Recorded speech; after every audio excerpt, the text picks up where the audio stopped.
Je, kuna wale vijana ambao huwa wanafanya vitu vinavyoitwa al-adatu sirriya, kwa maana kujichua kwa lugha nyingine, au ile lugha nyingine wanaita nini?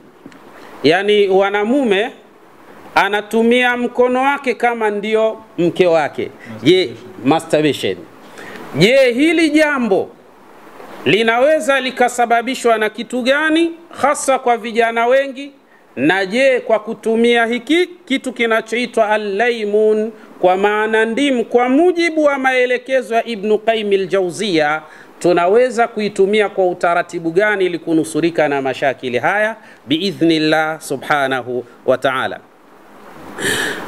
Amesema qala Shaykhul Islam, amesema Shaykhul Islam ambaye si mwingine ni Ibn Taymiyyah huyu mwamba, yeye anasema waqad yatanakahu al-insu wal jinn wa yuladu bainahuma waladun. Hawa anasema kuna wakati mwanadamu anaweza wakakutana katika tendo la ndoa baina ya mwanamume wa kibinadamu na mwanamke wa kimajini, na baina ya mwanamke wa kijini na mwanamume wa kibinadamu, na hapa pakafanyika tendo la ndoa. Basi na hivi ndio vile vile ambavyo pia anaweza kumvaa jini akamvaa mwanadamu, kwa maana shaitani anaweza kumvaa mwanadamu na akamsababisha huyu mwanadamu kuwa ni mtu ambaye anapenda sana kujichua, hali ambayo inaweza ikaleta athari na mashakili katika afya na maisha ya binadamu. Na hii pia si katika makarimil akhlaq, si katika tabia njema. Ebu katika tabia njema twende katika ule utaratibu ambao alitueleza Bwana Mtume Muhammadin sallallahu alayhi wasallam, tuoe ili tuishi katika hali ambayo ilikuwa sawa sawa. Wa hadha kathirun ma'rufun, na haya mambo ni mengi sana na yanajulikana sana.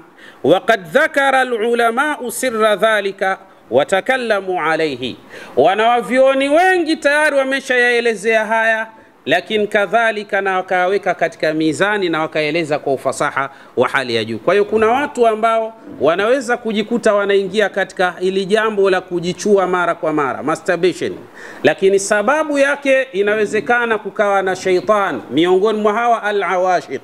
Mashaitani ashiki hawa wanaweza wakamsababisha mtu akawa katika mashakil kama haya. Lakini kuna baadhi ya wanawake, kuna aina 4 za wanawake ambao wanasibiwa sana na hali ya hawa mashaitani, na nataka niseme kwa uchache sana zile aghrad zake, kwa maana viashiria vyake, lakini kadhalika na namna gani sasa tunaweza kuitumia ndimu biidhnillah subhanahu wa ta'ala ili kunusurika dhidi ya mashakili haya. Ukimsoma Ahmadul Buni qaddasallahu sirra, mwamba huyu anasema aljinnu al-ashiq yuhibbu 4 asnafi minan nisa. Hawa majini ashiq wanapenda aina 4 za wanawake, yani wanaofanya matendo haya basi mara nyingi sana wanajikuta wamesibiwa na shaitani. Huyu anaitwa shaitani ashiq au shaitani mahabba. Wa kwanza allati tarqusu amama almaraya, mara nyingi sana ni yule ambaye anayependa sana kucheza akiwa hivi yani katoka kuoga mathalan, alafu bado hajavaa nguo, alafu yuko pale katika kioo anajitazama, akiwa wakati huo anakuwa anacheza pale kwa namna fulani fulani. Basi shaitani ashiq au shaitani mahabba hupenda sana mandhari yale na humvaa mtu huyu na kuanza kumletea athari. Kwa hiyo ni muhimu sana kwa kina dada na kina mama wanapokwenda kuoga wasiwe wanafanya michezo hiyo ya kucheza pale mbele ya dressing table yake. Si nzuri sana, inaweza ikamletea athari akajikuta anaingia katika mashakili haya. Lakini wa pili allati tabki fil layli, yule ambaye anapenda sana kulia nyakati za usiku. Hata ukiudhiwa nyakati za usiku, subiria asubuhi mzee, inaweza kukuletea shida kama unalialia sana nyakati zile za usiku, kwa sababu zile wanaita zile almanna, chembe kinga zinakuwa dhaifu unapotoa machozi. Kwa hiyo shetani ana uwezo wa kuingia katika mwili akafanya lolote katika hali za namna hiyo. Lakini akasema mtu wa tatu allati tanamu anasema munbabitatan ala batniha, ni yule ambaye anayependa sana kulalia tumbo lake. Yani baadhi ya kina dada huwa wanapenda sana nyakati za usiku wanapolala, analala hivi amelalia tumbo. Sasa hii ina hatari sana, inampelekea yule shaitani ashiq kumtamani sana mwanamke anayelala katika mfumo wa namna hii, na hatimaye kuingia katika mwili wake na kuanza kuleta madhara ya hapa na pale. Kifudifudi. Aiwa, taib. Sheikh ananikumbusha, anasema yule mwanamke anayelala kifudifudi, hii ni hatari, ni aina ya mlalo ambao unamkaribisha shaitani mahaba, anaweza akaleta madhara kwa yule ambaye anapenda sana kulala mlalo wa kifudifudi.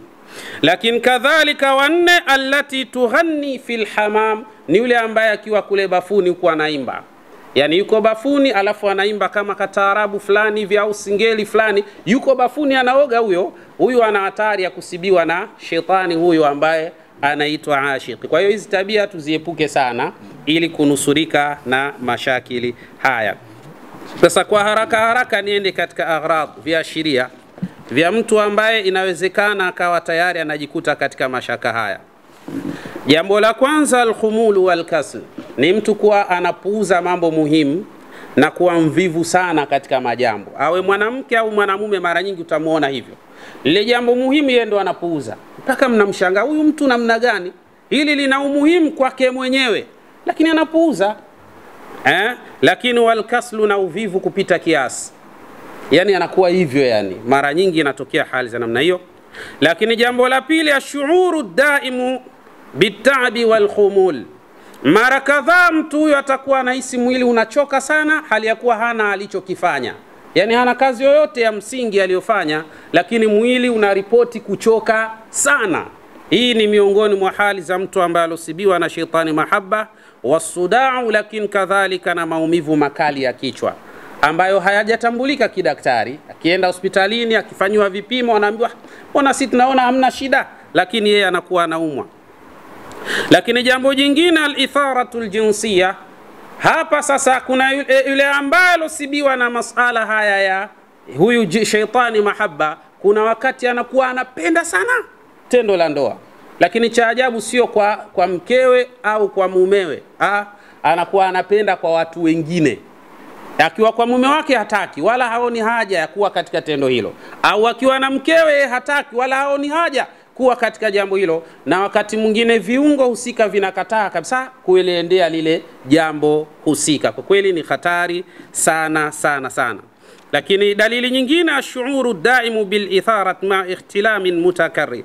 Lakini kadhalika ni mtu kuwa anapata ndoto nyingi sana za ajabu, yani ndoto za mtu anashiriki tendo la ndoa, akiwa ni mwanamume au ni mwanamke, anaota sana ndoto za namna hiyo. Hizi ni ishara ambazo zinazopelekea kukujuza kwamba inawezekana upo katika tatizo la kusibiwa na aina ya shaitani huyu ambao wanaitwa al-ashiq. Lakini kadhalika miongoni mwa dalili zingine, an-nufuru min al-ibadat, ni mtu kukimbia ibada. Yani masala ya kiibada yeye mbali kabisa kwake. Kila kisikia muadhin anaadhini, hata kama yuko ndani ya msikiti, atatoka msikitini mradi asiswali tu, asifanye ibada tu, basi ni hatari. Inawezekana kuwa katika hali za namna hii, kwa maana al-ibtiadu at-tammu ani salati wal ibadati wal adhkar. Ndio utamuona mtu anakimbia sehemu kukiwa anaambia na kwepa katika sehemu za namna hiyo.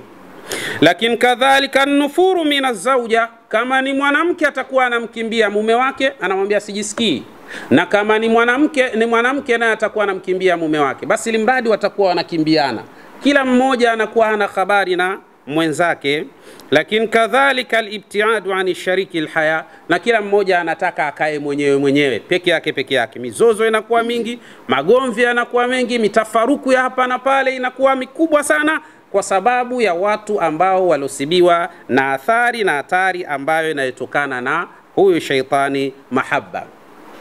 Sasa kukawa na taratibu ambazo zimeelezwa na wana wa vioni, Ahmadul Buni qaddasallahu sirra, na hata ukimsoma Ibn Qayyim naye pia ameeleza kwa ufasaha katika matumizi ya ndimu. Nasema zichukuliwe zile ndimu, kwa maana ndimu 2 mpaka ndimu 3, mtu akamulie katika maji yake ya kuoga. Alafu ni vema kama mtu huyo ataweza kusoma Ayatul Kursi pamoja na muawwadhatain, alafu aoge yale maji kwa maana ndani ya masiku 21 au wiki 3 zinazofuatana. Lau kama atafanya hivi biidhnillah, fa inna shaitana al-ashiqa, hakika ushaitani ambao ni ashiq, bila shaka ataondoka haraka sana katika mwili wa mtu huyu, na huyu sasa ataanza kuona ndoa inakwenda vizuri kabisa biidhnillah. Lakini ikiwa ameleta athari kwa mwanamume katika kuliendea vema tendo la ndoa, ndio maana tukaa tumekuandalia hapa